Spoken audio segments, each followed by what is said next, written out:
तर माझा प्रश्न तुम्हाला आहे सर की ईडब्ल्यूएस रिझर्वेशनला मराठा विद्यार्थी का क्वालिफाय ठरत नाही आहे? जर मराठा विद्यार्थी 96 मराठा हा सध्या ओपन कॅटेगरीमध्ये येतो आणि त्या विद्यार्थ्याचं म्हणणं आहे की एससीबीसी रिझर्वेशन पुढे कोर्ट मॅटरमुळे टिकेल की नाही गॅरंटी वाटत नाही.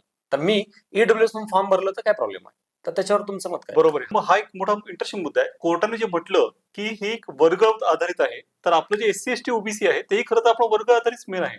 जसं Yes. Other backward classes and not other backward caste. मग तो क्लास आणि कास्ट मिक्स झाल्यामुळे तसं केलंय. त्यामुळे खरं तर कोर्टाचं इतकं व्हॅलिड होत नाही.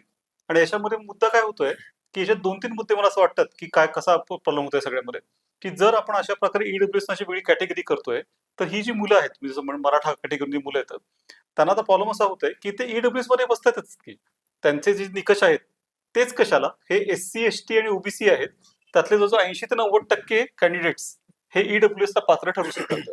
आणि त्यामुळे कायद्यात त्यांनी सांगितलं की नाही एक्सक्लुसिव्ह असेल आणि या तिघांना किंवा आता चौघांना एसीबीसीला पण ईडब्ल्यूएस घेता येणार नाही. हाच एक अशा प्रकारचा मुद्दा आहे जो कुठेतरी जाऊन डेड एंडला जाऊ शकतो आणि तिथे जाऊन त्याचा रस्ता संपणार आणि ते व्हॅलिड आर्ग्युमेंट राहू शकणार